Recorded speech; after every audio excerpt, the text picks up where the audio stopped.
You ready? You guys ready? Are you ready? Dude, I want to give you a little blow-up tip, Shandy Selmar. I want to give you a little blow-up tip. Petros. I want to give you guys a little blow-up tip, a little tip I use to blow up a week, a month, a year. How's everybody doing? I'm on my way to work I'm going in to do the thing. I don't know about you, but man, this time of year, it's easy to start getting a little overwhelmed with, oh my God, how do I beat last year, you know? Got to start over again, got to do it again, got to go again, oh my gosh, again. But you are going to do it again. You have always done it. Okay, I'm going to give you a little blow-up tip. Little tip, as my boy Jared says, tip from the whip. I'm going to give you a little blow-up tip that I use.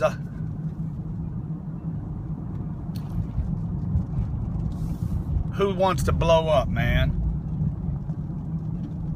Who wants to blow up big time, all right? So this is what I want you to do, okay? I want you to make a list.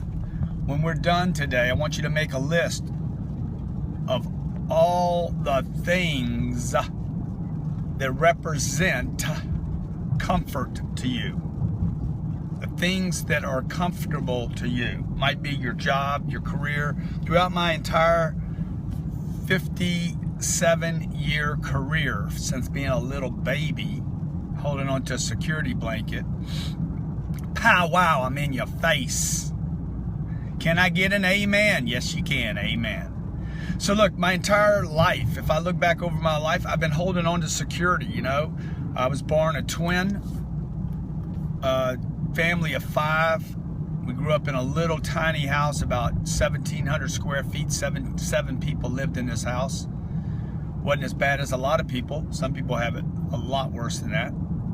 So I'm grateful for what I did have. My mom and dad were great people. My brothers and sisters are all alive except for one brother who died when I was 20. He was 25.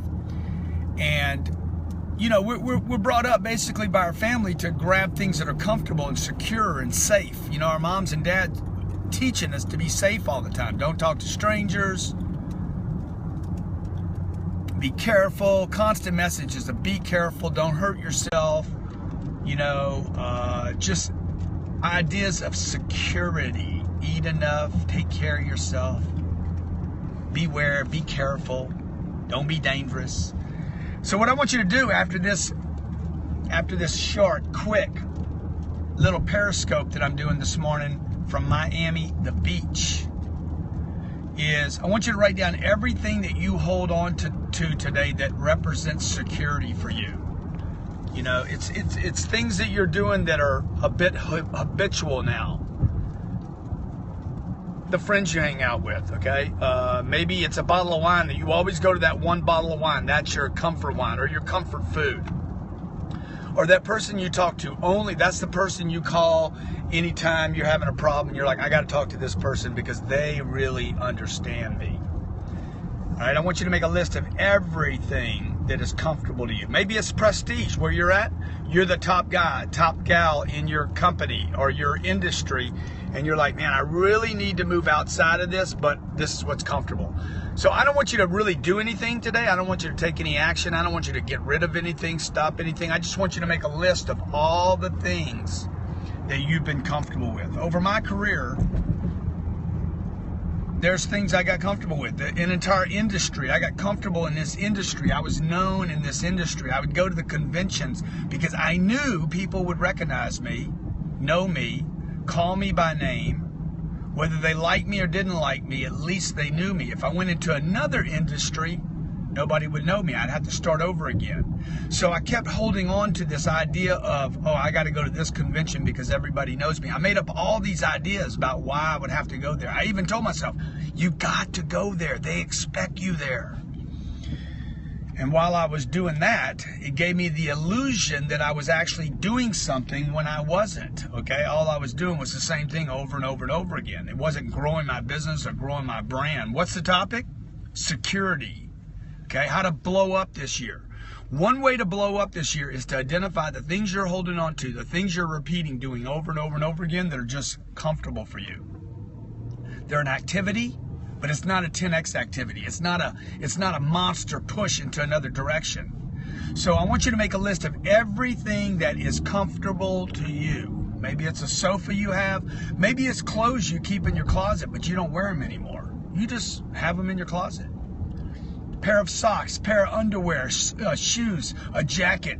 I want you to go in today and just make a list of everything you're holding on to in your life. Everything you're holding on to in your life that could be just comfortable. Maybe it's a school you go to, or a class you do, or a teacher you see, or some neurotic thing you do over and over again that's comfortable. I want you to make the list. Number one, make a list of everything. See if you can come up with 10 or 15 or 20 things. And then the second part of this is this. What are you willing to start giving up? I'm not talking about jumping out of planes here. I'm not talking about handling massive phobias. I'm talking about merely looking at the things that you do that are just comfortable. Huntsville, how you doing? Okay. So for me, in my life, it's been industries that I spoke to, speaking events, gigs that I did. I did the same speech over and over and over again. Why? Because, man, it was comfortable. I was good at it. They all loved it. The audience loved it. And it's tricky, right? Because the audience was loving my speech, but I was just doing it because it was comfortable for me. And it wasn't growing me. It wasn't growing my brand. So the 200 people that were there loved it. The 200 people that were there wanted me to continue to do that. But man, there was 2 million people that needed a different message. And for me to grow up and blow up, I needed to let go of my security blanket. So what is comfortable for you? Maybe it's your wife or your husband. That's the only person you get consulting from right now. Maybe it's your coach. Maybe you've outgrown your coach now, and it's time to get another coach. Maybe it's the way you handle a sales call or a customer. Or maybe you're calling on the same customers every day. Maybe it's where you work and it's time to leave that job and go get a job where you freaking grow up so you can blow up. All right, I hope you find this message good. Look, you need new skills, folks. If you want to go to the next level, you want to get uncomfortable, you have to have new skills. Every day, I'm going to bring you a stream. Periscope, Meerkat, Facebook. I will bring you something every day on one of these mechanisms the next 300 days. My goal is to help as many people as possible become successful this year. I want to make millionaires. I want to make multi-millionaires this year. But you got to be willing to give something up, okay? You got to be willing to give something up. Maybe it's your schedule. Maybe you like watching movies late at night and you're watching till 10:30 and you're like, dude, I got to stop that. I got to get up earlier in the morning. Look, getting up earlier is not the first thing you need to do. First thing you need to do is give up that 10:30 thing you're doing, okay? You got to give something up, man, okay? If you want to grow up, you got to give something up. You can't just decide I'm going to do a bunch of new stuff, okay? That's why resolutions don't work. So this morning, this is how my day started this morning. I started 30 minutes earlier. I grabbed the kids. I'm like, hey, no more sugar, guys. No more sugar, no more TV. The kids have been cut off. They've been cut off, okay? Now, for me to cut them off without them going freaking nuts, I got to get them involved in a new activity, right? So first thing we do is cut something off. Second thing I got to do is add something new. So I bring them down to the gym. It's good for me. It's good for them. I do some Pilates. I do a workout. They complain the whole time. I'm like, look, you guys want to complain? You can. Here's the deal. You're either going to work out with me or you're going to your room. One of the two. But we ain't doing what we've been doing. We're going to do something new this year. Look, I want you to have a great year this year. Let's have a new year. A new year means just that. A new year. That means what? Give up the old things, new activities, new actions. It's going to be uncomfortable, but you're going to grow your business in another way. Okay, I hope you guys are great. I hope you're doing freaking phenomenal. If I can do anything for you, I'm in Miami Beach. If you're ever down here, come down and say hello, see how our office runs. We run a sales meeting every morning at 9:06. God bless. Be great.